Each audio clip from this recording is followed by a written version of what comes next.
बीजबोधरूपे ब्रह्मस्वरूपे श्रुतिमूर्तिरूपे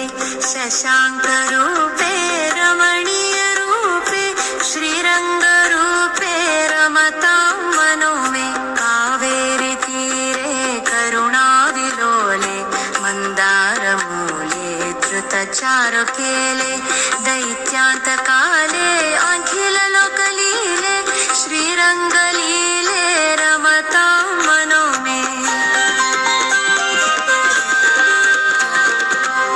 लक्ष्मीनिवासे जगतां निवासे हृत्पद्मवासे रविबिम्बवासे कृपानिवासे गुणवृन्दवासे श्रीरङ्गवासे रमतां मनो मे ब्रह्माणि वन्दे जगदेकवन्दे मुकुन्द वन्दे सुरनाथ